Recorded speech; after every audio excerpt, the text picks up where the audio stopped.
عسلامة، أهلا وسهلا بكم. معكم عرفات بن مرزو في إيكولوجيا بودكاست الموسم الثاني. كيف الموسم الأولاني باش نحاولوا نتعرضوا لعديد القضايا البيئية والإيكولوجية اللي تهم الواقع التونسي وحتى الواقع الإقليمي والعالمي، في حضور ضيف صديق خبير باش يحكينا ويفسر لنا من موقعه من الخبرة متاعه الموضوع اللي باش نتناولوه في الحصة متاعنا. للتذكير، إيكولوجيا بودكاست هي منصة إعلامية بيئية تهتم بالإيكولوجيا، والحلقة هذه مدعمة ومولى من فونداسيون فريدريش شابرت. اليوم باش نحكيو على موضوع اللي يمسنا الكل، يمسنا بطريقة مباشرة وحتى غير مباشرة.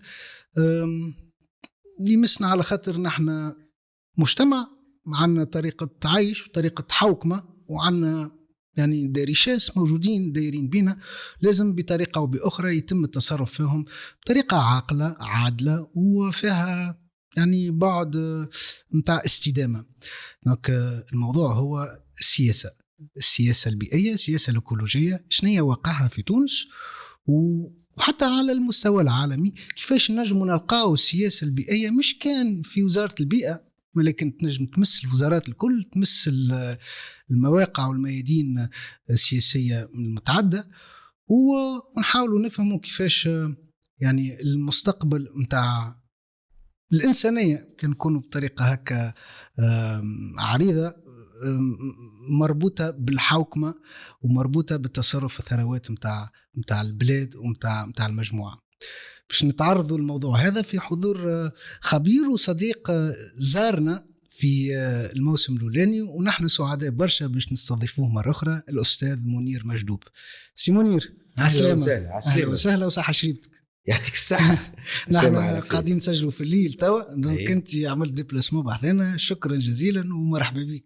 يعيشك، هذا من دواعي سروري وفخري أني نكون صديقكم وصديق الإيكولوجيا بودكاست، وأنه نساهم بما أوتيت من خبرة ومن علم بكل تواضع في إثراء المنصة هذه والتثقيف العامة وتثقيف المختص وغير المختص من الناس في الشأن الإيكولوجي بصفة عامة وفي علاقته بالحياة. دونك السياسة سي منير، كي نقولوا السياسة نحن كلمة كبيرة ونحكيو عليها برشا بعمق مش بعمق. كي نقولوا الإيكولوجيا زاد البيئة، كيفاش نجم السياسة تكون يعني في توجه اللي يقرأ حسابه بالبيئة وبالإيكولوجيا؟ ربما باش ندخلوا في الموضوع مقدمة صغيرة ومبسطة في نفس الوقت في مفهوم السياسة، من بعد تنجيو للمكان أو المكانة متاع الإيكولوجيا في السياسة. السياسة باختصار هي إدارة الشأن العام، الشأن اللي يهم الناس، اللي يهم المواطنين في مجتمع، في بلاد أو في مجموعة تتجاوز الحدود بتاع بلاد، مجموعة إقليمية أو مجموعة دولية. المنظمات الدولية تعمل في السياسة، السياسة تهم الشأن الدولي بصفة عامة، لكن نقعدوا احنا في الشأن الوطني. فالسياسة هي كل عمل من شأنه أنه يحسن الحياة وظروف العيش متاع المواطنين، في كسب رزقهم، في الحفاظ على صحتهم، في التربية والتعليم متاع أبنائهم، في تأمين حد أدنى من الحياة الكريمة الآنية والمستقبلية. السياسة هذه وتسيير الشأن العام وإدارة الشأن العام يتم عبر مؤسسات اللي يسميوها احنا الدولة، والدولة فيها العديد من المؤسسات، فيها اللي يتعلق المؤسسات اللي تشرع تعمل القوانين، مجلس نواب، برلمان، مجلس شعب، كل واحد كيفاش يسميه. وفي جهاز تنفيذي اللي هي الحكومة، اللي هي تنفذ السياسات اللي تتسطر في العموم متاعها وفي المبادئ والأهداف متاعها في القوانين وفي التشريعات. وفيها مؤسسات تابعة للحكومة للمراقبة، للمتابعة، لتوفير الخدمات الصحية، الخدمات البيئية، النظافة، العناية بالمحيط الحضري، رفع الفضلات وغيره. فيه اللي يقوم بها الحكومة المركزية، وفيها اللي تقوم بها الحكومات المحلية أو اللامركزية، البلديات باختصار. فهذا بصفة عامة شو معناها السياسة. توا خلينا نشوفوا في السياسة هذية كما قاعدة تصير وكما صارت توا منذ عقود على الأقل، باش نقعدوا في حدود بلادنا تونس، فماشي بقيعة فيها للإيكولوجيا. خلي قبل نقول اللي هالكلمة هذه بتاع إيكولوجيا دخلت جديدة في المصطلحات السياسية الرسمية، سواء كان في تونس ولا في خارج تونس. اللي متداول أكثر ومعروف أكثر هي البيئة، قولوا السياسة البيئية، قولوا وزارة البيئة، قولوا وكالة الوطنية لحماية المحيط أو حماية البيئة. يقول قائل، واليوم أصبح العالم الكل يتحدث على الانتقال الإيكولوجي. كلمة كبيرة هذه، شو هو الانتقال؟ واحد كان في بقعة وباش ينتقل لبقعة أخرى. الإيكولوجي شو هو الانتقال الإيكولوجي؟ كما زاد فما بنفس الوقت عبارة أخرى اللي هي الانتقال الطاقي، هما مربوطين ببعض. علاش اليوم ولاو السياسيين حتى اللي ما عندهم حتى علاقة بالإيديولوجيا الإيكولوجية، يعني أحزاب سياسية في فرنسا، في أوروبا بصفة عامة، مش لازم حد في فرنسا، ألمانيا، الدول الاسكندنافية، الدول الأنجلو ساكسونية، اللي فيها أحزاب تسمى أحزاب الخضر، لي بارتي فير، اللي بداوا يكسبوا في بعض المواقع في البرلمانات، ومنهم في البرلمان الأوروبي مثلا. لكن مازالوا ما بداوش يحكموا، يشاركوا في الحكم كما شفنا في ألمانيا أخيرا. فهمت؟ في بعض المقاطعات في ألمانيا هما اللي يحكموا، عندهم الأغلبية. لكن مازال ما دخلوش في الحكم بأتم معنى الكلمة. الأحزاب اللي تحكم هي بصفة عامة أحزاب ليبرالية، ساعة على ساعة حزب الاشتراكي يفوز شوية ولا يشارك شوية في الحكم، لكن في الغالب هي أحزاب ليبرالية. وما تغرناش المصطلحات، حتى في الولايات المتحدة الأمريكية فما حزب جمهوري وحزب ديمقراطي، لكن الزوز أحزاب جمهوري وديمقراطي أحزاب ليبرالية، ما فماش واحد يميني وواحد يساري. فهمت؟ الزوز في اليمين لا محالة.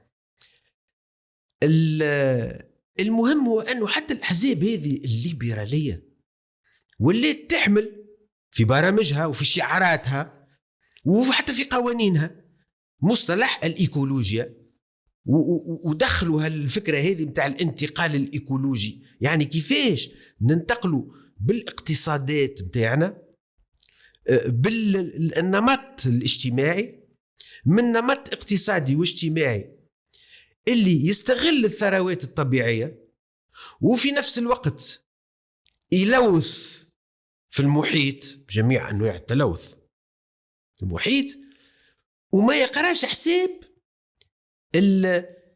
قدرة الطبيعة وقدرة الأرض على أنها تعاود تسترجع الثروات متاعها هذيك وتواصل الديمومة متاعها باش الأجيال القادمة، أولادنا وولاد أولادنا واللي باش يجيوا بعدهم، يلقاو ثروات باش يعيشوا بها وباش يعملوا بها الحياة متاعهم. دخلت الفكرة هذه حسب اعتقادي بزوز عوامل أساسية. العامل الأولاني كنت تحدث عليه شوية، هو العامل السياسي. يعني كي ظهرت الأحزاب الخضر هذه ولا الخضراء في أوروبا في السبعينات، كانت أحزاب وحركات احتجاجية ضد الطاقة الذرية مثلا النووية، لسنترال النوكليير etc. وشفنا منظمات كبيرة كما نجم نسميوها كما جرين بيس مثال ولا غيرها من المنظمات هذه اللي قامت باحتجاجات ولا تزال اليوم ضد التلوث بجميع أنواع وكذا. ثم تحولت إلى أحزاب سياسية تحمل الفكرة الإيكولوجية هذه اللي هي ردوا بالنا على الطبيعة وعلى الموارد الطبيعية، والأرض راهي مهددة والكائنات الحية وبالتالي الإنسان مهدد بالانقراض إذا كان باش نواصلوا في نفس النمط هذا. ومنهم بعض الأحزاب والأفكار الإيكولوجية هذه بتاعهم هو أنه نقطعوا مع نمط الحياة اللي نعيشوا فيه، التصنيع نحيوه، التسليح والتسلح نحيوه، نرجعوا للطبيعة نسميوها لا موبيليتي دوس مثلا في النقل، سوبريتي اي ولا سوبريتي والقناعه والكفاءه فهمتي بالطبيعه هذه ما يساعدش النمط الاقتصادي الليبرالي اللي هو مبني اساسا على الربح. الربح الآني والربح المادي أكثر منه ربح معنوي. وبطبيعة الحال الربح هذا غالبا ما كان وكان فعلا طوال القرن العشرين وحتى توا إلى بداية القرن العشرين لفائدة فئة قليلة جدا من الأثرياء في العالم اللي هم تقريبا 4-5% من سكان العالم ويملكوا شطر الثروات بتاع العالم.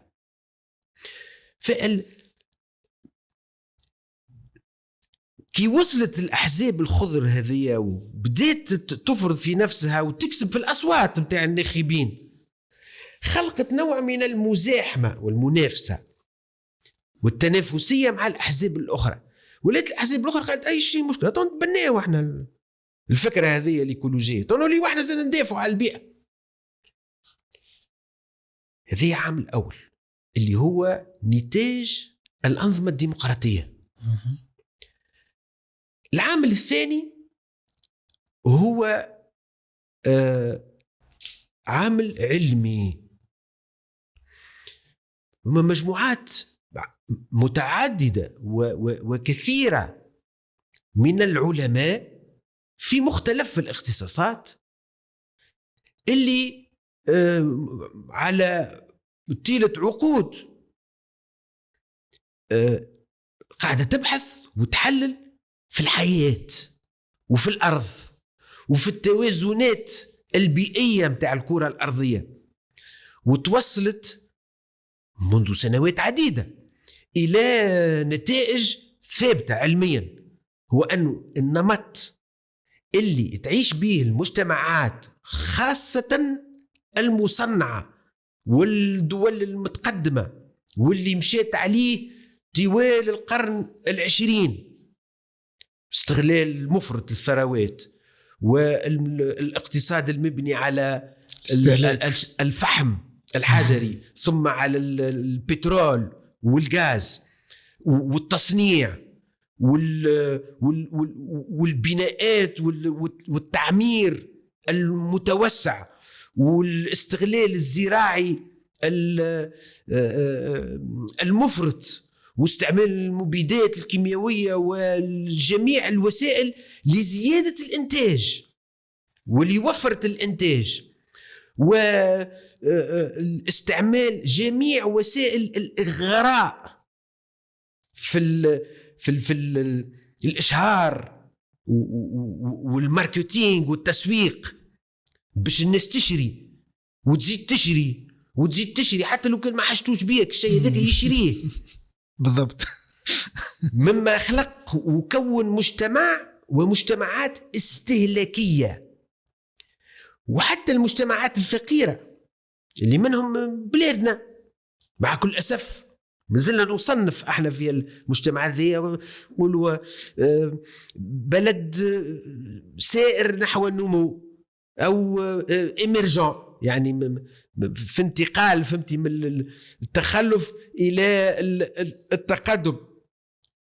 تقهقرنا شويه، مازلنا في صف الدول اللي الدخل متاعها ضعيف واللي المستوى الحياه فيها ضعيف جدا، لكن النمط متاع العيش متاعنا هو نفس النمط الغربي المهيمن الامريكي اللي هو تحمل الصوره الهوليوديه متاع الحلم الامريكي، لو ريف امريكان اللي اوروبا كله ولا تحب تعمل كيفه وتفرض عليها، ثم تبعناهم احنا بالتبعيه من غير ما وصلنا لا للمستوى العلمي اللي وصلوا هما ولا المستوى التمكن من التكنولوجيا ومن الإبداع والتجديد والتحكم في ثرواتنا والتحكم في الموارد متاعنا.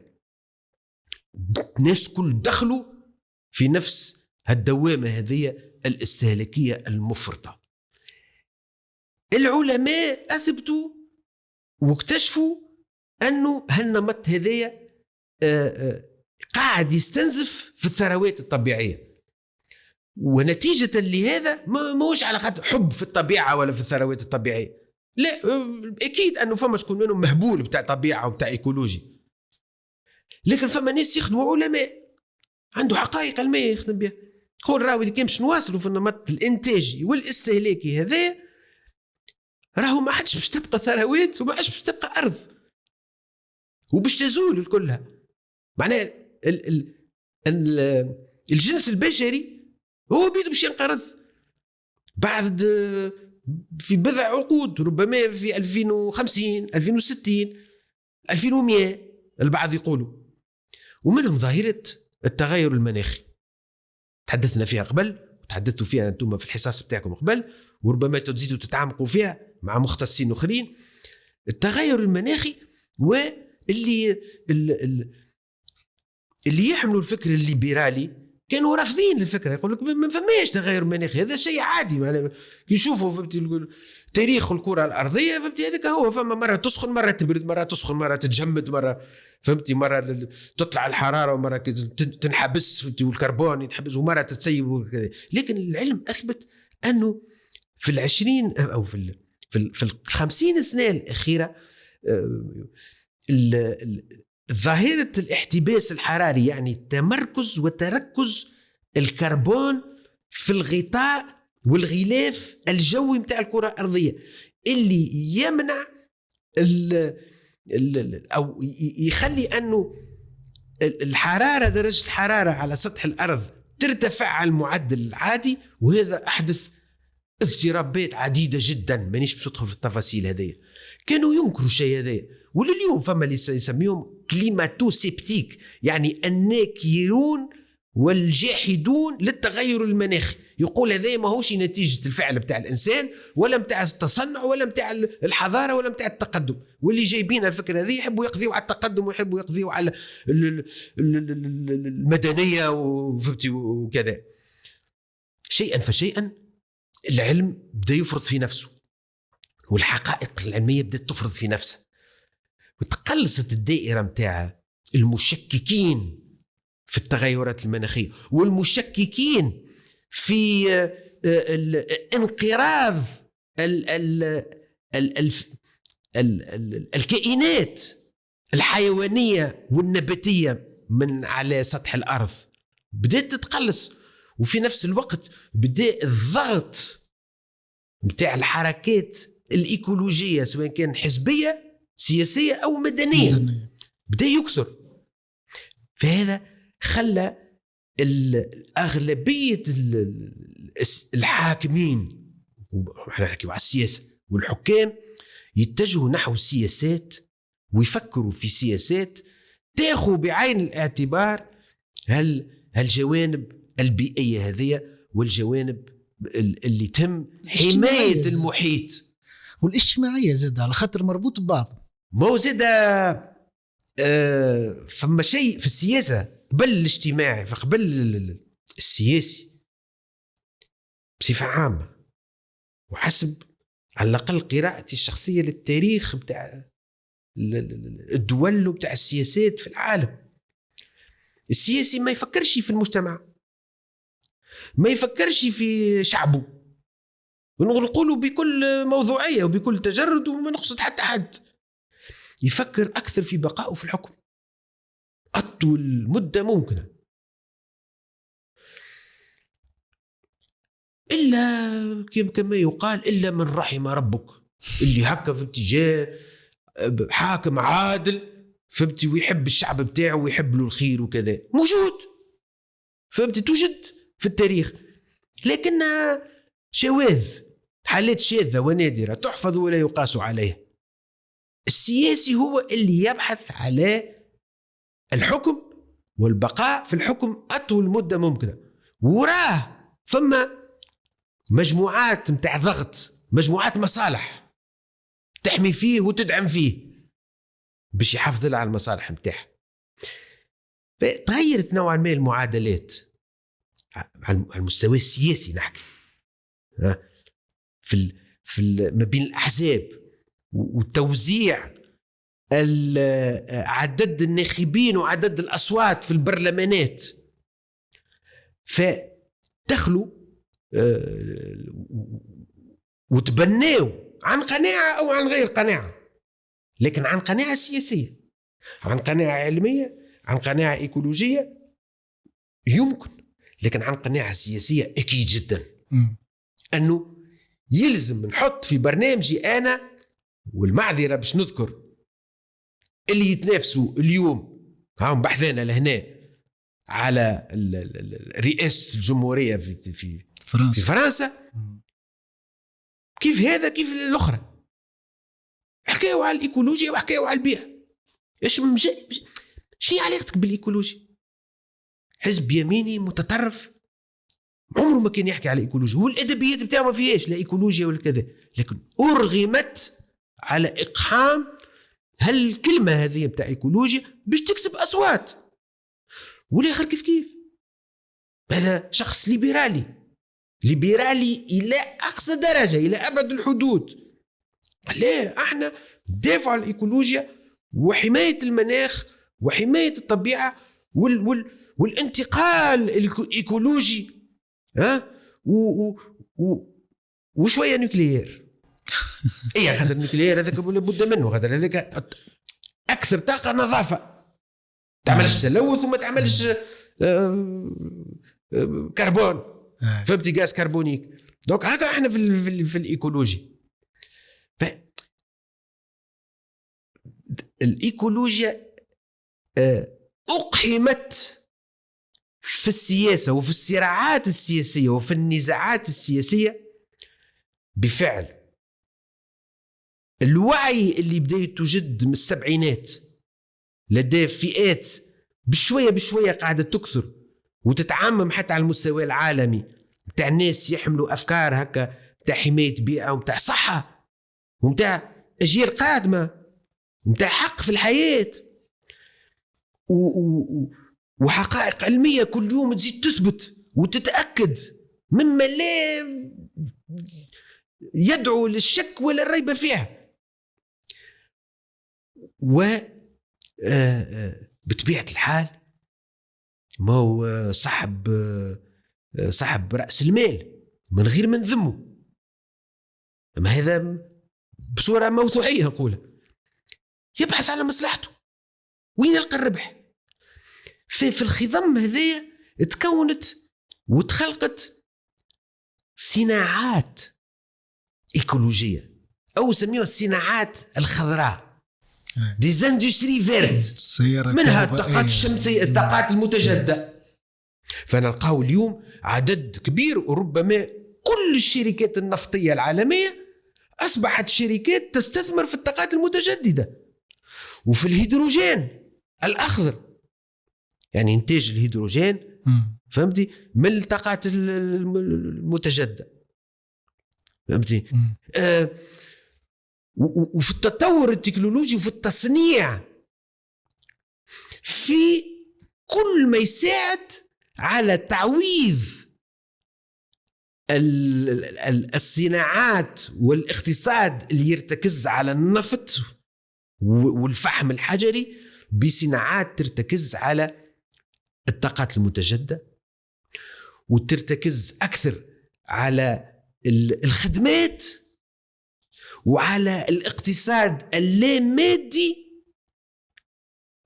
كل ما يتعلق بالخدمات اللامادية والمعلوماتية وغيرها، فأصبح تكون يعني بزنس، وكما يقولوا الانجليز والامريكان it's business matter.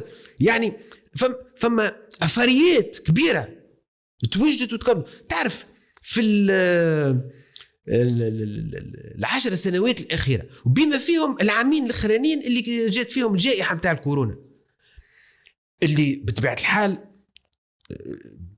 الاقتصادات نتاع العالم الكل والدول الكل انهارت وسجلت انخفاض في النمو، إلا زوز قطاعات، زوز أنواع من الأنشطة. الصحة أكيد، أولا الصحة نسبيا، لكن اللي أكثر من هذا أولا الاقتصاد اللامادي. تشوف الأثرياء متاع العالم، زوز ثلاثة أغنى الأغنياء في العالم شكون هم؟ اللي يملكوا هالوسائل الحديثة هذه متاع التواصل، ميتا والاخر فهمتي بيزوس وكذا وكذا. رقم او نسبة النمو متاع القطاعات هذه بزوز ارقام، يعني اكثر من 10%، بما فيهم في الفترة متاع الكورونا. نحكي لك أنا القطاع الثاني اللي شد ايضا ومازال يشد نمو سريع وبرقمين، هو قطاع ما يسمى بصفة عامة قطاع الصناعات الخضراء، الجرين بزنس، اللي فيه الطاقات المتجددة بالأساس. أول حاجة الطاقات المتجددة، لكن فما أشياء أخرى غير الطاقات المتجددة، هي إزالة التلوث، هي تحويل المواد الكيميائية إلى مواد حيوية ومواد عضوية، إلى يعني فما بحث وفما تطوير وفما تكنولوجيا كبيرة قاعدة تمشي في الاتجاه هذا، في تخلق بزنس جديد. يعني صاحب رأس المال ما يهموش برشا وين يحط فلوسه، في حماية الزواحف وإلا في صناعة المشروبات الغازية. اللي يهمه اللي يجيب له أكثر ربح فين مش يحط فيه فلوسه.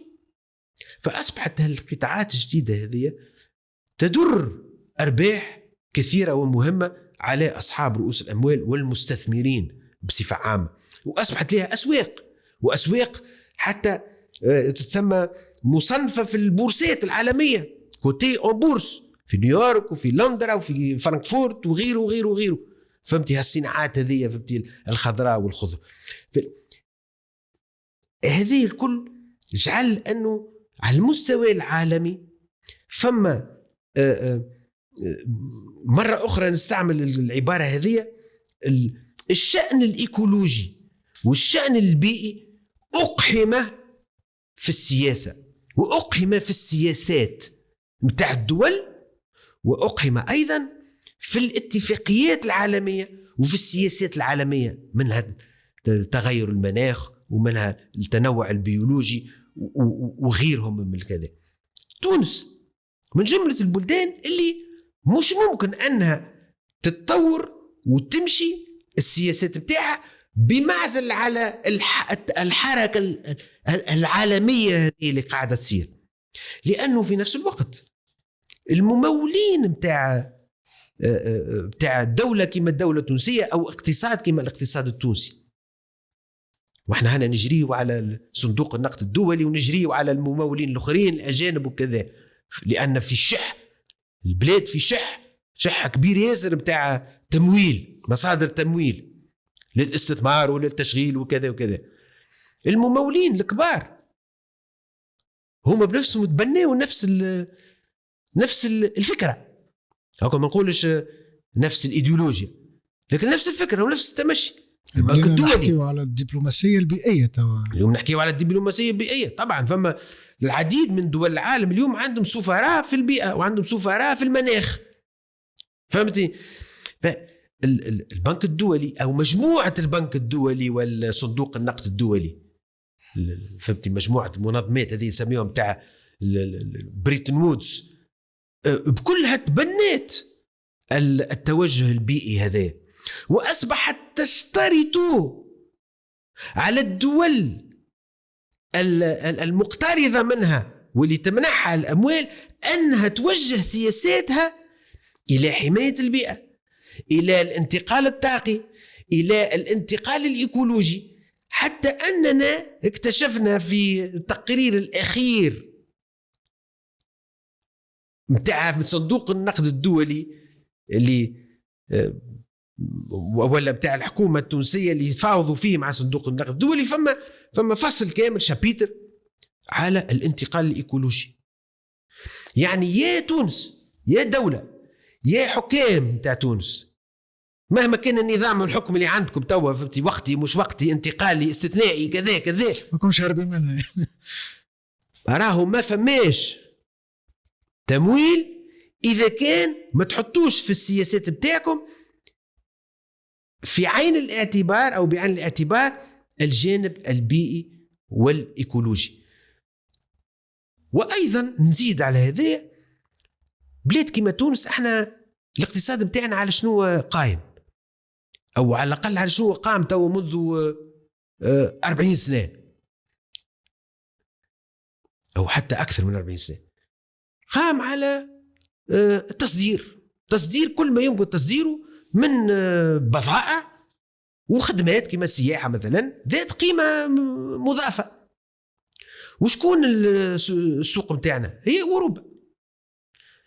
تقريبا 80% من المبادلات التجارية متاعنا هي مع المجموعة الأوروبية، ومع 3-4 دول معروفين معناها في الاتحاد الأوروبي. وهالدول هذه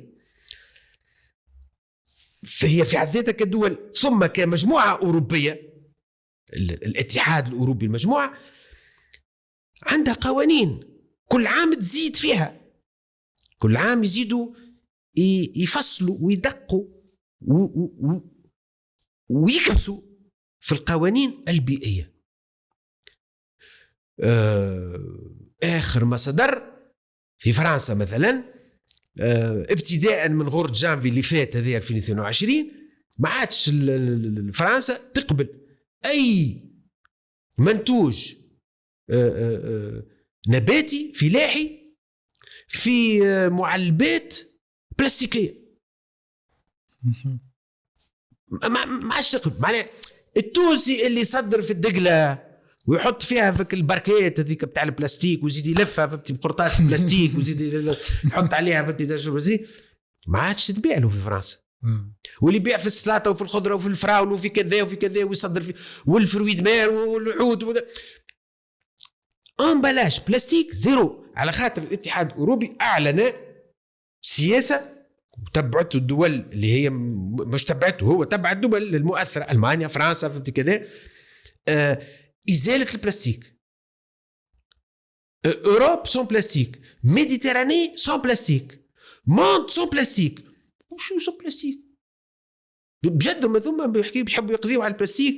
باوي على خاطر فما نعاود نرجع مرة أخرى، فما صناعات جديدة قاعدة تتكون اللي هي البديل بتاع البلاستيك، على الأقل في الليزومبالاج، فهمتي، اللي كان مش في استعمالات أخرى اللي فاحنا في السياسه بتاعنا البيئيه في تونس نتسميه من اول الدول في شمال افريقيا، في مجموعه كما نقولوا دول شمال افريقيا والشرق الاوسط، وحتى في افريقيا ربما سبقتنا شويه افريقيا الجنوبيه ولا جنوب افريقيا في وقت من الاوقات. هي من اولى الدول اللي عملت سياسه بيئيه.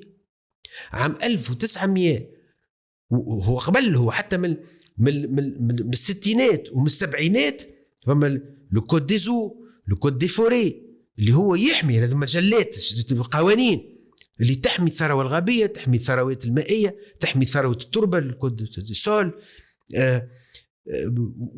وتونس انخرطت في جميع الاتفاقيات العالمية بتاع حماية البيئة وحماية الطبيعة والتنوع الإيكولوجي وغيره. وعام 1988 أحدثت بأول مرة في تونس وبأول مرة في المنطقة الكل وكالة وطنية لحماية المحيط 1988، يعني عندها مدة. شنو المشكلة مال؟ لا ما فما حتى مشكلة. شنو المشكلة البيئية في تونس؟ ما فما حتى مشكلة. علاش يقول قائل عملنا أكل علاش تونس في أواخر الثمانينات عملت سياسة بيئية؟ اللي كنت نحكي فيه هو أنه القناعة جات أساسا من ضغط، أو على الأقل باش ما نقولش ضغط، من تحفيز وتشجيع من الجهات المانحة. وفما توجه عالمي، هذيك كانت السنوات اللي سبقت 1992 قمة الأرض في ريو دي جانيرو، بتاع توجه نحو حماية البيئة وحماية المحيط وفهمتي كذا. واللي البلاد اللي تمشي في السياسة هذه نجم تتحصل على تمويلات كبيرة، تمويلات مهمة في شكل قروض أو في شكل هبات، وهذا محصول بالفعل. واستفادت تونس من التمويلات الخارجية كثيرا في أواخر الثمانينات وفي التسعينات وحتى في أوائل الألفية هذه من التمويلات الخارجية باش أسست ما أسسته من السياسة البيئية متاعها ومن البرامج البيئية متاعها. مثلا نجيو لمعالجة المياه المستعملة. معالجة المياه المستعملة ولو أنه تأخرنا شوية احنا اليوم تو في تونس، لكن من العام 75 تم تأسيس الديوان الوطني للتطهير، وشيئا فشيئا أصبح تقريبا كل المدن الساحلية فيها معالجة متاع مياه مستعملة. صحيح تلقى في البحر، لكن بعد معالجة اليوم أصبح من الضروري أنه التقنية وطريقة المعالجة هذه تزيد تتطور أكثر باش المياه المعالجة اللي تلقى في البحر ما تزيدش تلوث البحر. فهمت؟ لأنه تونس من مصلحتها الحفاظ على الساحل بتاعها، لأنه الساحل والسواحل بتاع تونس هو رأس المال بتاع السياحة. فقال باش نحميه السياحة وباش نضمنوا للسياحة الاستدامة بتاع القطاع السياحي، والاستدامة بتاع النشاط السياحي هو في نظافة البحر وفي نظافة الشواطئ وفي نظافة المدن. من هون بدأت تدخل السياسات البيئية. كيف تونس في السبعينات عام 1972 القانون الله يرحمه زي الهيدي نويرة، قانون هذاك بتاع 1972 بتاع الاستثمار اللي سميوه للوا 72 اللي شجع المستثمرين الأجانب يجيوا يستثمروا في تونس في معامل تحويلية تصريحية ويستغلوا ضعف الأجر متاع العمال التوانسة وسهولة وقرب تونس فهمتي للمواني الأوروبية، ويصدروا فهمتي المنتوج بتاعهم كليا فهمتي ويربحوا كثيرا معناها في الكلفة. في الصناعات هذه الأغلبية متاعها كانت صناعات ولا تزال ملوثة وملوثة جدا، صناعات النسيج وصناعات الدبغ وفهمتي والغسيل فهمتي بتاع النسيج وبتاع غيره وكذا. فوين يمشي هذاك الكل؟ يمشي في الوديان ويمشي في البحر. فجاء نهار من النهارات لازم نحميه هذاك الكل، لازم ننقصه من التلوث هذاك.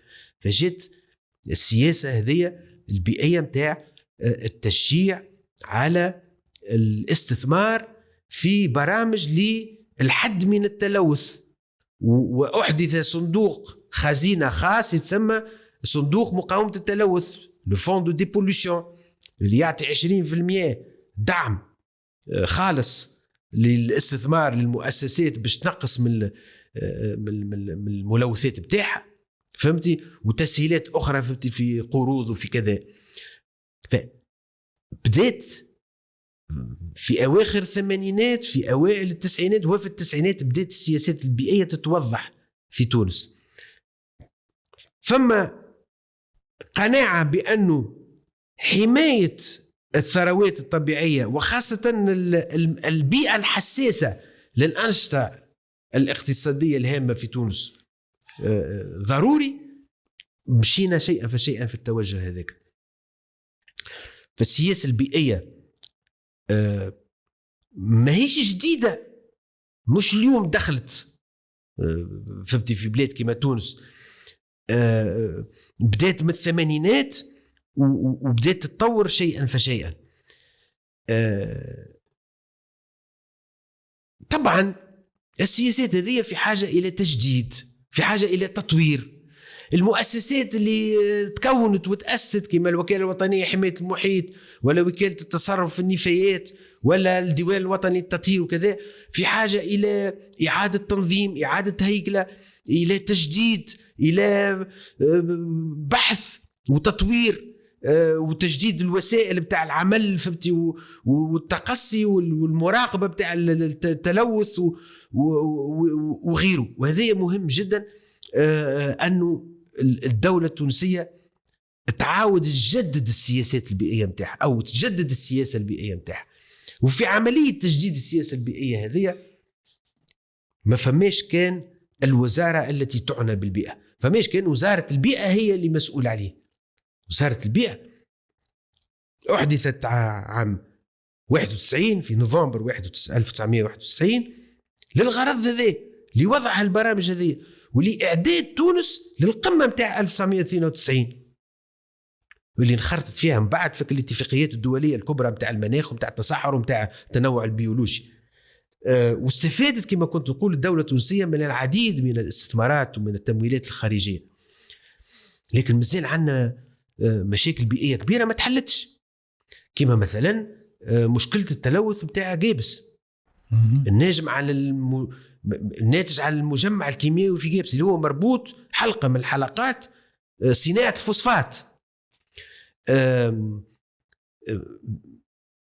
فما محاولات وقعت للتخفيض من التلوث الهوائي، لكن التلوث الأساسي مازال موجود، هو إلقاء الفوسفوجيبس فهمتي، الجبس هذاك الفوسفوري فهمتي نتيجة العمليات بتاع التحويل في البحر اللي يقتل فهمتي وصحر مساحة كبيرة فهمتي عديد الهكتارات فهمتي في البحر، وجعل فهمتي مئات بل آلاف البحارة فقدوا موارد الرزق بتاعهم، خاصة صغار الصيادين وصغار البحار.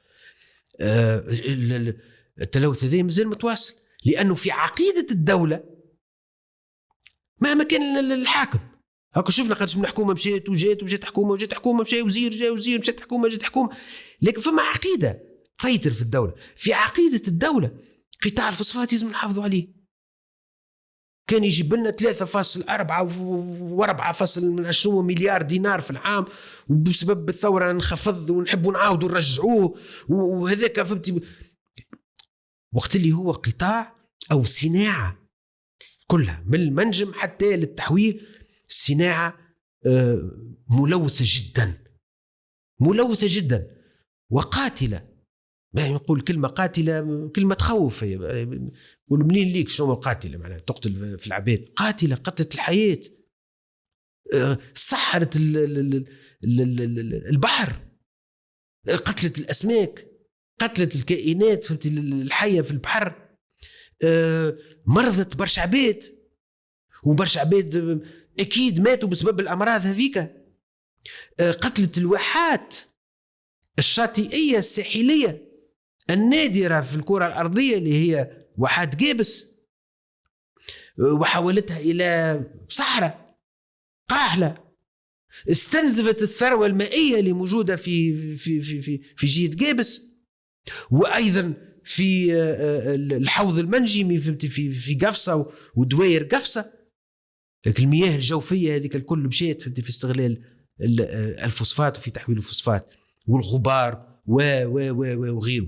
هي صناعة ملوثة جدا، وفي أحدث الدراسات اللي قمت بها شخصيا يعني بكل تواضع منذ سنوات ماهيش بعيدة، عام 2018 استطعنا أن نقيم قيمة التدهور البيئي والصحي الناجم عن الصناعات الكيميائية في جابس. والتقدير هذا وصلنا إلى أنه كي نحسبوا قديش خسرنا إنتاج فلاحي، وقديش خسرنا إنتاج بحري صيد بحري، وقديش خسرنا إمكانية أنه تكون فما سياحة في جابس، وقديش خسرنا صحة متاع عباد. فما تقنيات ومنهجيات علمية نجم نقدروا بها هذه. وصلنا إلى أنه الكلفة متاع الخسائر هذه، الكلفة متاعها تقدر بتقريبا 40% من القيمة المضافة اللي ينتجها المجمع الكيميائي. يعني تصور أنت تنتج ثروة 40% منها تقريبا شطر،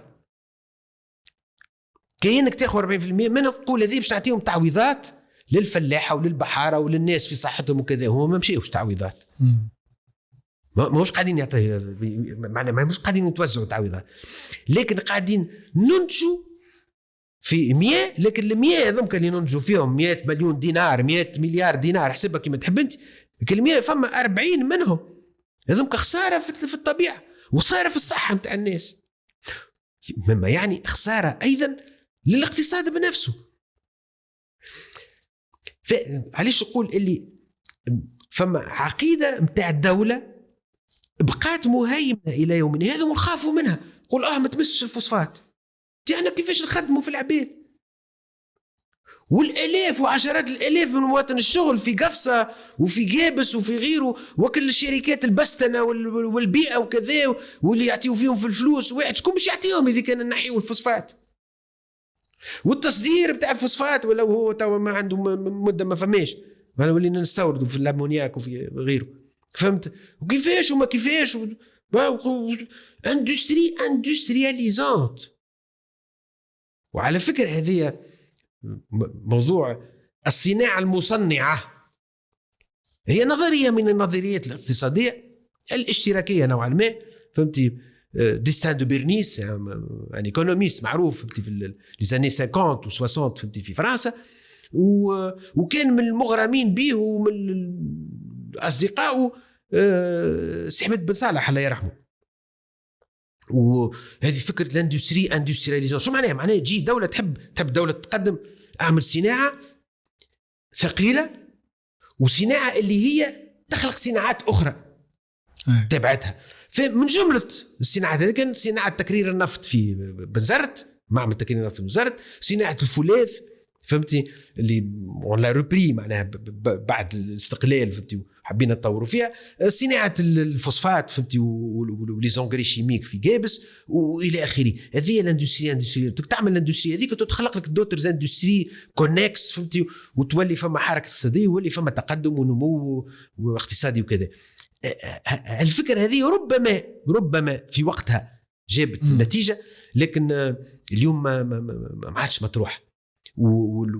والعديد من الدول المتقدمة وتقريبا أغلب الدول الأوروبية تخلصت من الصناعات هذه وأغلقت نهائيا هذه الصناعات المربوطة بالفحم الحجري والصناعات الفولاذية وغيرها.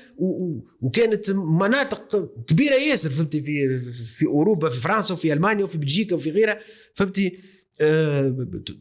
تحمل الصناعات هذه تسكرت الكل، والمناجم كل تسكرت مشيت وتبدلت وتحولت وأصبحت مدن أخرى فهمتي بهيئة أخرى فهمتي وبشكل آخر، وانتقلوا إلى صناعات جديدة وتجديد آخر. احنا ما مشيناش في التجديد، ما مشيناش في البحث عن بدائل، وما مشيناش في تطوير بدائل للصناعة التونسية وللاقتصاد التونسي وللركائز الأساسية متاع الاقتصاد التونسي. هذه هي الرؤية متاع المستقبل اللي إذا كان ما يحملهاش السياسي، يعني اللي يحكم مهما كان المكان اللي يحكم منه، سواء كان نائب في مجلس نيابي وطني أو محلي بلدية معناها، سواء كان معناها منتخب، سواء كان عضو حكومة، رئيس حكومة، وزير، كاتب دولة كذا، سواء كان مسؤول أول على مؤسسة عمومية، رئيس مدير عام فهمتي تاع مؤسسة منشأة عمومية وكذا. إذا كان ما يحملش في مخه رؤية متاع 30-50 سنة قدام اللي تحول تغير الترانسفورم، مش انتقال، تكون انتقال سيلينير، ما فهمتي؟ كنت في بقعة باش ننتقل لبقعة أخرى من هوني، يعني كنت في الطاقات بتاع طاقة النفط باش ننتقل للطاقة المتجددة نسبيا، يعني مش شنو مش جملة واحدة لا فهمت؟ أو انتقال، فهمت؟ الفكرة حسب اعتقادي السياسية الإيكولوجية بدون دغمائية وبدون تطرف إيكولوجي بين ظفرين هي فكرة التغيير الشامل، مش الانتقال، التغيير الشامل لأنماط الإنتاج ولأنماط الاستهلاك متاع المجتمع. باش نعطيك مثال على هذا وربما نكتفي بهذا القدر. زوز أمثل في موضوع الطاقة، لأنه نحكيو على الطاقة ونحكيو على المياه ونحكيو على العديد من المواضيع باش تكون بصورة ملموسة، لكن أعطيني ناخذ في موضوع الطاقة باش ناخذ مثال. احنا اليوم مشكلتنا في تونس الطاقية هي أنه نستوردوا أكثر من اللي ننتجوا. الانتاج متاعنا الداخلي من الطاقة بترول وغاز ما يكفيش السلك. باهي شنو الحل؟ الحل الآني نشريهم البر، فانتظار أنه نطوروا طاقات أخرى ولا نكتشفوا موارد جديدة بتاع بترول وبتاع غيره. نعم الأسهل والمتاح آنيا هو أنك عندكش فلوس برا باش يشري من برا. كيف باش تشري من برا؟ باش تقعد تابع، يعني في تبعية تامة للسوق العالمية. وهنا نشوفوا السوق العالمية هاي طلعت، هاي هبطت، هاي تركزت، هاي شعلت فيها النار، فهمتي؟ وموارد الدولة ضعفت.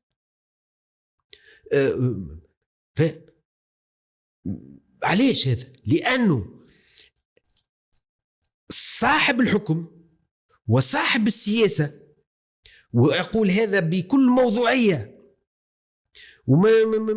وهاك شفتني ما ذكرت حتى حد، لا سميت حكومة ولا سميت زمان متاع حكومة ولا سميت مسؤول، لأنها مسألة عقيدة متاع دولة. وقلت نقولها لك مرة أخرى، وقت اللي يلزم نفكروا في التغيير الفعلي والحقيقي وفي التجديد ما فكرناش. يعني وقت الساعة، وقت الساعة قولوا هي لباس، أنا من لباس مفرهدين، فهمت؟ رد بالك راهو بعد 10 سنين اللي عندك اليوم ممكن ياسر ما عادش عندك. ليش؟ كو قالك علاش؟ تو نزيدو نقبو ونبحثو نلقاو، وكي ما تلقاش منو الغد يا ربي يعمل ديل. علاش ما تستثمرش من اليوم؟ الطاقة الشمسية في تونس كيف نعاود نرجع نقول من أولى الدول ونقول أولى البلدان، وأنا متأكد هذا 100% باطلاعي على الموضوع هذا من الثمانينات. أول بلاد بدأت تصنع في السخان الشمسي، سخان الماء الشمسي نشوفوه سولير، هي تونس بمؤسسة وطنية، فيليال بتاع ستيك، فهمتي؟ ساسيم شكرا اسمها الحاجة، فهمتي؟ ساعة انقرضت الشركة هذيك مشيت على روح. لا محالة اليوم موجودة صناعة محلية، فهمتي؟ نسبية بتاع السخانات الشمسية هذه بتاع الماء، ومن أول الدول اللي عملنا سياسة وتشجيع على السخانات الشمسية. وقتها كانت تسمى غاليه نوعا ما. الاختيار هذا اختيار مهم ياسر، لكن ما مشيناش فيه بقناعه وبقوه. في الثمانينات وقت الرخاء وين يظهر السياسي، وين تظهر قيمة السياسة، هي بعد النظر. هي وقت الرخاء، وقت الخير، ما ناكلش الخير بتاعي الكل وبعد نقعد نتفرج، لا، نخمم في المستقبل ونخبي شوية ونستثمر في المستقبل. نقول الرخاء اللي جاني السنة ما ينجم ما يجينيش عام الجاي. تو فهمت؟ هذه في صميم السياسة.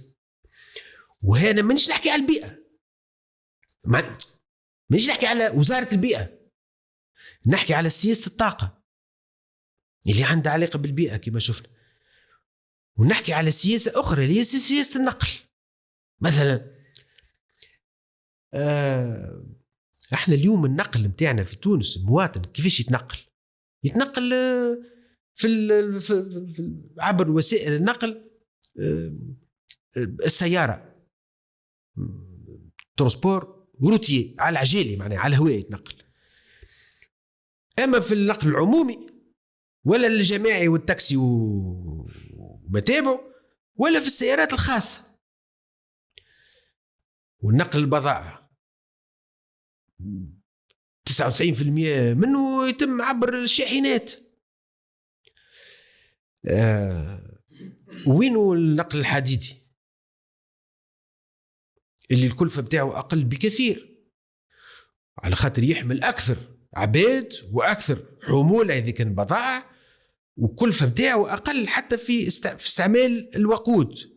ثم أنك تنجم تحوله إلى قطارات كهربائية، والكهرباء تنجم تنتجها من الجملة بالطاقات المتجددة، وفي جميع الحالات هي أنظف من الطاقات الأخرى. وعلى كل حال تجنبك استيراد المحروقات لكربيرون والدعم اللي تعطي فيه الدولة للمحروقات. احنا اليوم الطول بتاع السكك الحديدية في تونس عام 2022 هو تقريبا هو نفس الطول اللي ورثناه من المحتل الفرنسي عام 1956. يمكن أقل. يعني فما شيء يتزاد وفما شيء ينقص، وما بين الزيد واللي ينقص قعدنا حاجة تقريبا، الحقيقة نسيت العدد قداش من كيلومتر. فهمت؟ هل يعقل هذا؟ في أوائل في الستينات خلينا نقول، ولا حتى في السبعينات كان النقل العمومي للمسافرين في الكيران وفي غيره يمثل تقريبا 60-70% من التنقلات بتاع الناس. اليوم أصبح يمثل أقل من 20%، يمثل 15% تقريبا، و85% هي السيارات الخاصة والتاكسي واللواج وكذا وكذا. علاش؟ هذه سياسة نقل عندها تبعات على ميزانية الدولة، دعم المحروقات، وعلى ميزانية البلاد، المبادلات لا بالانس كوميرسيال، وعلى القدرة الشرائية بتاع المواطن بتاع المستهلك، وأيضا على سلامة الجو، سلامة الهواء، وصحة المواطنين، الشيء اللي يتنفسوا فيه، وغيره من الزيوت، وشيء يمشي في الوديان، وشيء يمشي في البحر، وشيء يمشي كذا وكذا وكذا. سياسة النقل، احنا ديما نحكيو على السياسة، اما سياسة النقل اللي عندها رؤية ونظرة بعيدة المدى، ونجي ونقولوا احنا تعرف قطاع النقل يستهلك تقريبا ثلث الطاقة اللي النهائية اللي نستهلكوها في البلاد، ثلث في قطاع النقل وثلث في قطاع البناءات لباتيمون. وهذوما الزوز قطاعات مرشحين أنهم يزيدوا يتطوروا أكثر في الاستهلاك في 20 سنة ولا 30 سنة القادمين، إذا كان السياسة بتاع الدولة ما مشيتش إلى تغيير ترانسفورماسيون متاع القطاعات هذه. فهيت نحطوا احنا في السياسة بتاعنا متاع 2050 نقلبوا المعادلة 80% نقل عمومي للمسافرين محترم. في المدن وبين المدن، منظم ونظيف ومحترم ولائق بالمواطن، وبيئيا نظيف، ويشتغل بطاقة أقل تلوث، فهمت، وأقل كلفة على الدولة، يولي هو 80% والسيارات الخاصة 20%. احنا اليوم ماشيين في سياسة السيارة الكهربائية، كأننا ما عملنا حتى شيء. ما نقولش ما عملنا حتى شيء، كي نبدلوا السيارات اللي عندنا الكل فتي بسيارات كهربائية، اكل الغازات هذيك فتي والتلوث فتي الغازي فتي تاع هو مش يتنحى ولا باش ينقص كثيرا، به الله يبارك. لكن السياره ما يلزمها اوتوريتيان، وفما بيس زور شونج، وفما بعد كي تتاكل السياره ما باش تطيش، ومن بعد باش تطيش وين باش تحطها، نفس البوكل يعني دولاب كامل ونفس البوكل. وش يحب لنا طرقات، وش يحب لنا جسور، وتنظيم نتاع حركه مرور، وحوادث مرور، وجنون فهمتي في السياقه، وتنرفيز وتضييع وقت. وي يعني باش نقعدوا في عقيدة السيارة الخاصة إلى متى؟ هذا شو يلزمه؟ ما يلزموش انتقال طاقي ولا انتقال إيكولوجي، يلزمه تغيير جذري، une transformation radicale du modèle de la société. شكون باش يعملوا هذا؟ باش نعملوا انت، باش نعملوا انا، باش نعملوا الجمعيات، المجتمع المدني اللي يسيحوا ويعيطوا ويكتبوا في فيسبوك ونحافظوا على الطبيعه والعصافير والنحل والرمان والبيو والمحميات وكذا. تكلم لكن تعمل حتى شيء اذا كان انت ماكش تمارس في السياسه، اذا كان ماكش انت تقود وتدير في الشأن العام. واذا كان اللي يقودوا ويديروا في الشأن العام ما عندهمش رؤية بعيدة المدى، وما عندهمش برنامج ومشروع تغييري وتحديثي للأنماط بتاع الاقتصاد، كيفاش نزرعوا، كيفاش نقتصدوا في الماء. احنا نقولوا عنا ندرة مياه، وتونس فقيرة في المياه، والمعدل متاع الموارد المائية المتاحة في البلاد أقل من 400,000 لتر للشخص الواحد في العام، للساكن في العام. هذا مصنف المنظمات الدولية، منظمة الصحة العالمية تقول هذا تسمى تحت خط الفقر المائي، خط الضغط المائي للستريس هيدريك 1000 متر مكعب للشخص في السنة، والخط بتاع الفقر المائي 500 متر مكعب، واحنا تحت احنا اقل من 400. خطير ياسر.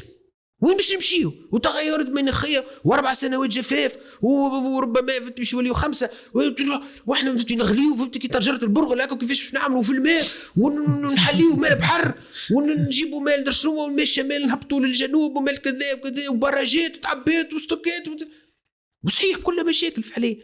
لكن التوجه السليم هو انه نفكر ونوخروا شويه هكا، نقعدوا هكا ربع ساعه نخمم، قولوا بالله الماء هذا الكل اللي عندنا في البلاد في عام ايش نعملوا بيه؟ يعني 80% منه ماشي للزراعات السقويه، 75% 80% كل عام وعام، والباقي ماشي للسالكات الاخرى في الديار، في المصانع، في الوتله، في كذا. باهي من غير ما نهمشوا القطاعات الأخرى اللي هي تمثل 15 ولا 20% اللي بيه الفائدة والفلاحة. الزراعات السقوية ايش تنتج الزراعات السقوية هذه؟ من قيمة مضافة للبلاد، للمجموعة الوطنية. وهذا نقيسوا نشوفوا المردودية، يعني مصطلح اليوم نسميوه الانتاجية متاع الماء، لا برودكت، كيما نقيسوا انتاجية الخدام في معمل ولا في بلاد، انتاجية رأس المال. فما حاجة اسمها انتاجية الموارد، الماء والطاقة والمواد اللي نستعملوها في الاقتصاد الكل. وفما في النظريه الاقتصاديه الكلاسيكيه والنيو كلاسيكيه، انتاجيه الموارد ما عندهاش قيمه كبيره ياسر. المهم هو انتاجيه راس المال وانتاجيه العمل. فالبعد البيئي الايكولوجي دخل مفهوم او دخل في المعادله الاقتصاديه انتاجيه الموارد. نعطيكم مثال. صحيح احنا في تونس عندنا اقل من 400 ألف لتر مياه متاحه في السنه للساكن معدل. فما بلاد مش بعيده ياسر علينا هي الاردن، المعدل بتاعهم السنوي 100 متر مكعب للشخص الواحد، يعني اقل من 4 مرات. باهي تو نجيو يقول قائل مالك فيش عايشين العباد هذوما؟ اكيد عايشين في ظروف صعيبه ياسر. معناها تصور احنا في الحاله اللي احنا فيها، فهمتي، وهو 4 مرات اقل منه. تو كي نجيو نشوف الانتاجيه الماء. شو معنى انتاجيه الماء باختصار؟ يعني كميه الماء اللي تستهلكها البلاد الكل في الفلاحه وفي غير الفلاحه وكذا، فهمتي؟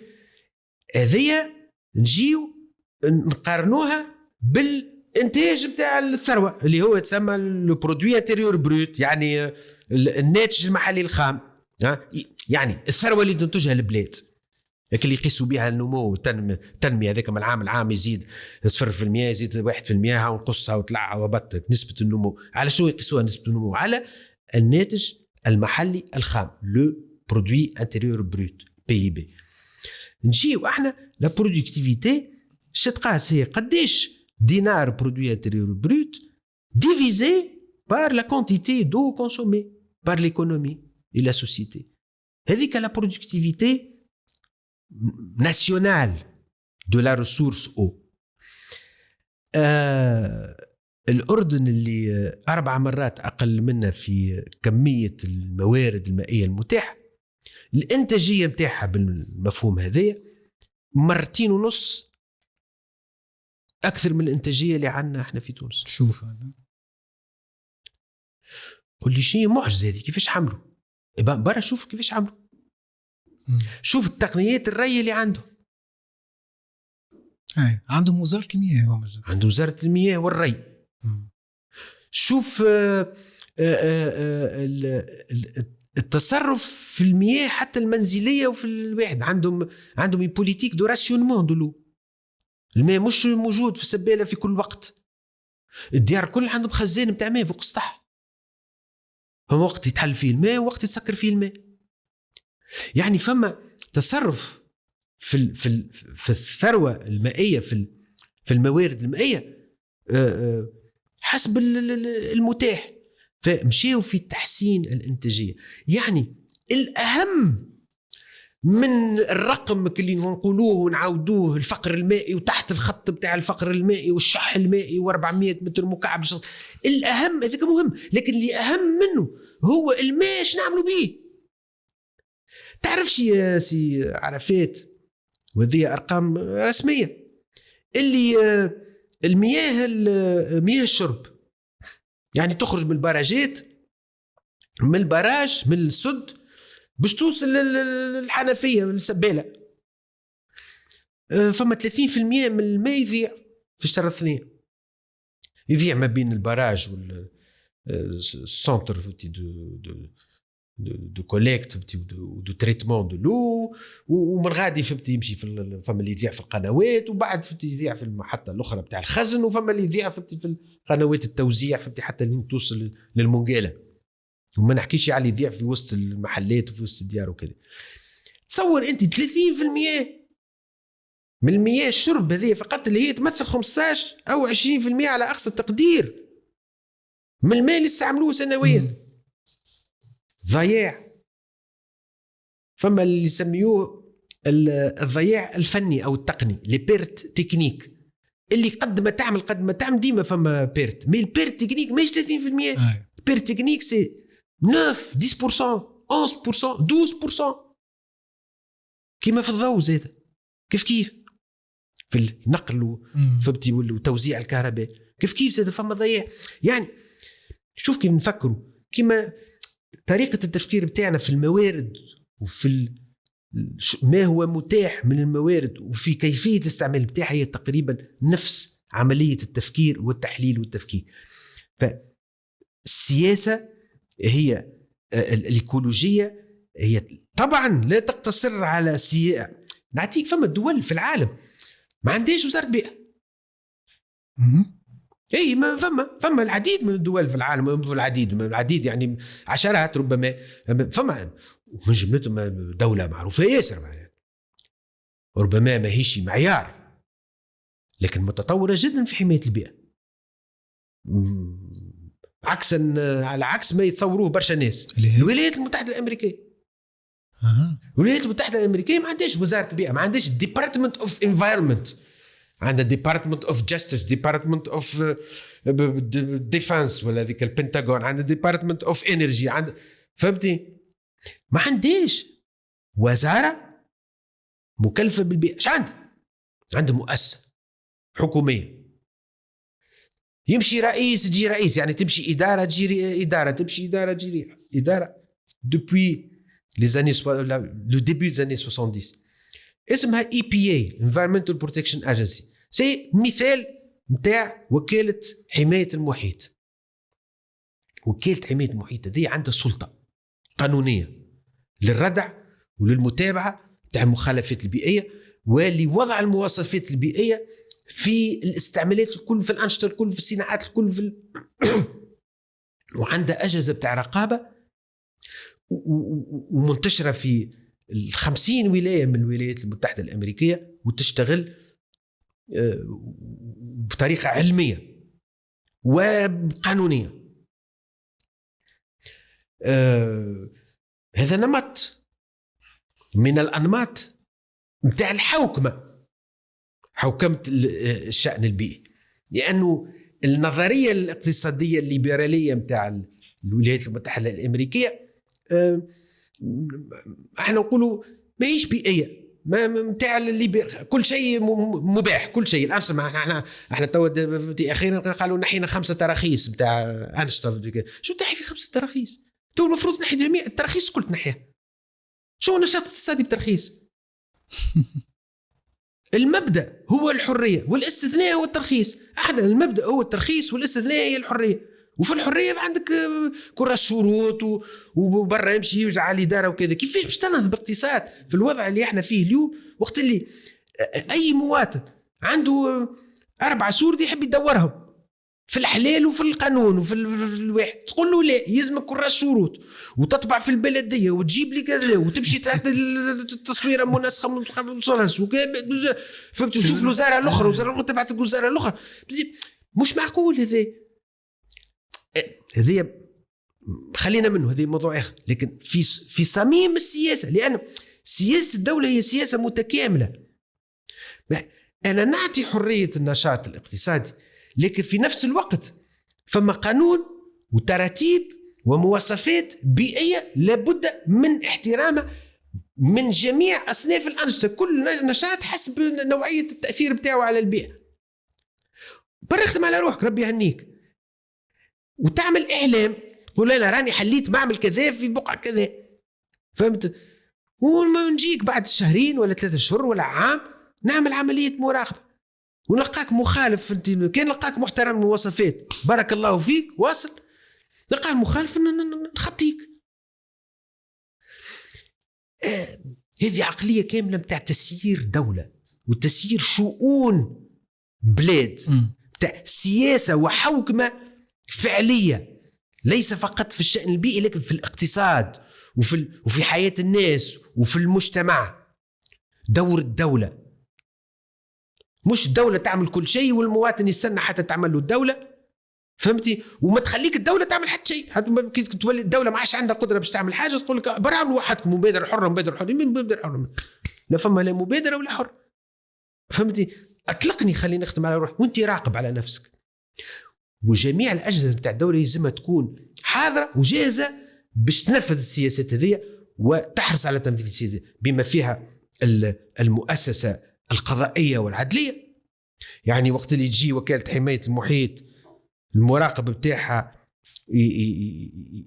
يلاحظ مخالفة بيئية، معمل أو غيره يلقي في الملوثات في المحيط ويعمل له محضر ويتعدى المحضر فهمتي الوكيل الجمهورية ومن غادي فهمتي يتعدى القضاء، لازم يتحكم فيه حسب القانون، مش يقعد 10 سنين وما يتحكمش فيه، ومن بعد يتحكم فيه أما عدم سماع الدواء وإلا بطلان من شنو ولا 500 دينار وعدي.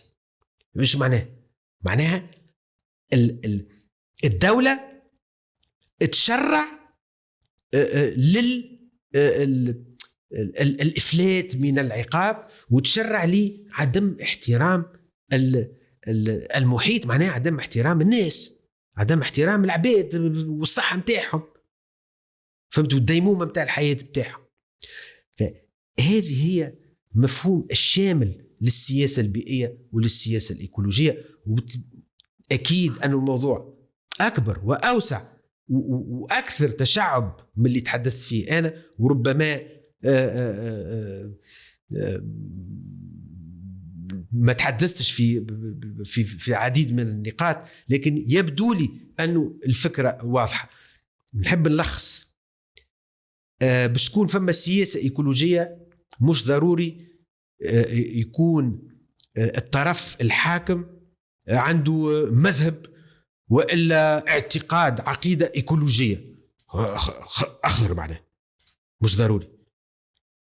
شو اللي يلزم الحاكم السياسي مهما كان الموقع متاعه يكون يحمل في ذهنه اللي راهو حماية الموارد الطبيعية والحفاظ على الموارد الطبيعية هو من الحفاظ أولا على صحة المواطن، وثانيا على ديمومة التنمية وعملية التنمية وتحقيق أو حفظ حقوق الأجيال القادمة. هذه النقطة الأولى. 2 أنه السياسة الإيكولوجية والبيئية للدولة لا تقتصر على وزارة بعينها تسمى وزارة بيئة ولا وزارة كذا، إنما هي بالإضافة إلى إدارة تعنى بالشأن البيئي بصفة خاصة ومؤسسات تحمي البيئة وتراقب البيئة. كل الوزارات والقطاعية معنية بالشأن البيئي لابد أنها تدمج في السياسات بتاعها وفي البرامج بتاعها احترام البيئة والحفاظ على البيئة لمصلحة القطاع اللي تحكم فيه، سياحة، نقل، طاقة، كذا كذا كذا. والشأن الثالث اللي ما تحدثش فيه لكن نضيفه توا بسرعة من غير ما نتعمق فيه فقط، هو أنه السياسة البيئية وممارسة الحوكمة البيئية تقتضي أيضا تشريك المواطن وتشريك الفئات المعنية بالشأن البيئي سواء كان على مستوى محلي وجهوي أو على المستوى وطني. مهما كان الإبداع والعلم والدهاء السياسي بتاع الشخص اللي يحكم في البلاد، ما نجمش يحكم وحده، يزم يشرك الناس، لأنهم الناس هم اللي يعرفوا مشاكلهم أكثر منه هو، لأنه المواطنين اللي يعيشوا في منطقة منكوبة بيئيا فهمتي من جراء التلوث بتاع الصناعي ولا التلوث فهمتي البحري ولا التلوث بالنفايات ولا غيره، وهم اللي يعانيوا يوميا من الأمراض ومن التداعيات فهمتي بتاع التلوث هذاك، مش هو. فواجب على السلطة الحاكمة سواء كانت مركزية أو محلية أنها تشرك فعليا مش صوريا مش شكليا ما يمزين من برا، لا فعليا تشرك المواطنين وتشرك المنظمات بتاع المجتمع المدني في التشخيص وفي الاقتراحات وفي وضع السياسات ووضع الاختيارات. وأخيرا وليس آخرا، لا معنى لسياسة إيكولوجية وسياسة بيئية دون رؤية بعيدة المدى، لأنه الشأن البيئي بالأساس هو يتعلق بالزمن. الموارد الطبيعية يلزمها وقت والحياة بتاع الأجيال يلزمها وقت، هذاك علاش اللي مهما كانت مدة الزمنية اللي يحكم فيها الحاكم 4 سنين 5 سنين فهمتي مدة نيابية ولا غيره يلزم ديما يحط في الميزان ويحط في النظرة متاعه 30 و40 سنة القدام للمستقبل بتاع البلاد ولمصلحة الشعب اللي يحكم فيه. شكرا. يعطيك صحة سي منير. يعني ما ثماش أكثر من الكلام هذا باش نجم نقولوه. تقريبا عملت بينا الدورة، هزيتنا دورتنا، فسرتنا يعني بطريقة بيداغوجية شيقة. يظل هذه أطول حلقة عملناها في إيكولوجيا بودكاست. ما فسرتنا شنو هي مفاهيم السياسات الإيكولوجية، المصدر متاعها، لوبليغاسيون انه توا ان كيلكو سورت الدول والسياسات باش يتعرضوا ويدخلوا المفهوم الايكولوجي في برامجهم. وفي الاخر شفنا امثله تطبيقيه في الواقع على اهميه مراجعه بعض السياسات باش تكون موالمه اكثر مع التوجهات البيئيه الوطنيه والعالميه. شكرا، يعطيك الصحه انت عرفات، وشكرا على الاستضافة المجددة هذه، وإن شاء الله حصلت الفائدة. إن شاء الله هالكلام تاعي ما كانش مبهم ولا غامض ولا نظري كثيرا، ويمس على الأقل العقول والقلوب بما فيهم السياسيين. أكيد. شكرا جزيلا. بارك الله يخليك. يعيش.